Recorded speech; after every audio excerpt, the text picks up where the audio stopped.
All right, here we go. Today we have Harry Watanabe, who gambled over $800 million in Las Vegas and ended up losing his entire $350 million fortune due to his gambling addiction. Terry, welcome to Vlad TV. Thank you. Well, let's start in the very beginning. So your father, Harry Watanabe, actually funded the import business Oriental Trading Company. Correct. And he moved here from Japan as an immigrant? Yes, from Hiroshima. Okay. And how did he build that company? He built it. It was a carnival distribution company, and he had one store in Omaha, Nebraska, and he had maintained 17 stores in the meantime across the country, but consolidated to Omaha when the war developed, World War II. Aha. Okay. And you yourself, you grew up in Omaha, Nebraska. Correct. And you were the oldest boy. Yes. So once you started becoming a teenager, your dad was making plans for you to take over the company, which is a Japanese tradition, right? Correct. So what age did you actually take over the company? Well, he built me a building when I was 13 years old. Wow. Okay. 72,000 square feet. And he said, do I want to take over the company? And he could sell it out. He was rather my grandfather's age, okay? And so I think I would say a good age would be 20 that I took over. Okay. And your parents, they both gambled when you were a kid?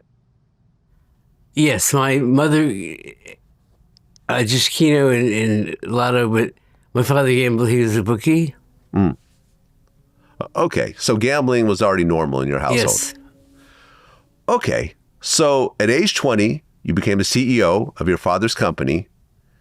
And at that point, you started shifting the company. Instead of the stuff they were doing, you started focusing on carnivals and churches and schools, and the company ended up expanding a lot. Yes. Okay. And at some point, you guys started making $25 million per month. Grossing. Okay.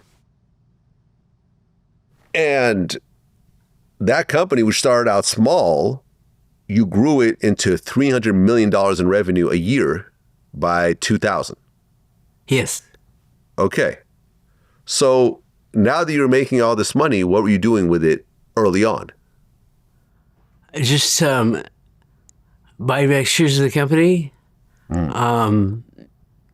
to be liquid and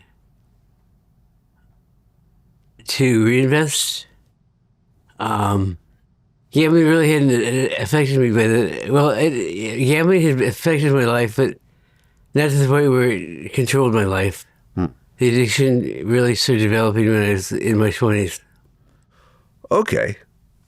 So the money's coming in, and were you getting into relationships? Did you think about having kids, getting married, anything else like that? No, I just more focused on the company. Really? Why is that? Don't know. That was just how our culture, that's how traditionally the eldest son took care of the company and the manager of the family. So. Okay. So by 1995, you're around 38 years old. You bought a huge 18,000 square foot mansion on 4 acres. 38,000. What's that? 38,000. 30,000 square foot mansion? 38,000. 38,000. 38,000 square feet. That's crazy. Yes. I have a 7,000 square foot house and it's huge. So this is like the guest house for you. Yes. Okay. It was on 4 acres. Yes. How many bedrooms is that? 9? 9 big bedrooms. They had to be huge. There are 9 bedrooms, 18 bathrooms. 18 bathrooms. Yes. Okay. And you were just living there by yourself? Yes. Okay. So then by 2000, you sold your company. Yes. What made you sell it at that point? It was a family-run company, but it just got to the issue of numbers. Everything turned out to be numbers and spreadsheets, and departments just turned into actual mini companies. Okay. And it just got to be too much for me. Well, you allegedly sold the company for $400 million. Close to, yes. Okay. So the interesting part is that after you sold it, this company kind of got kicked around a little bit. Yes. So Brentwood Associates bought the company for $400 million. And then in 2006, 6 years later, they sold the company to a private equity firm named Carlyle Group for $1 billion. Okay. But then the economic downturn happened in 2008 and it went bankrupt. Okay. And then by 2011, it was acquired by another private equity firm, KKR, for $250 million. Then a year later, they flipped the business to Warren Buffett's company, one of my favorite people, Berkshire Hathaway, for $500 million. Yes. So it, kind of lost money, gained money, and so Right. forth. Is it still around today? It is, yes. Right. Oh, okay. So here we go. So Berkshire Hathaway, they also had a toy company called Mindware, and they rebranded this OTC Direct under the Mindware umbrella. So it's part of Okay. Warren's vast collection of companies. Right. Okay. So now you sold this company. Was $400 million mostly yours, or did you have to split it with your siblings? Mostly mine. Mostly yours. Mostly mine. Okay. So now you have hundreds of millions. Yes. How much did you have at that point? Around $350 million? I read there, yes. Okay.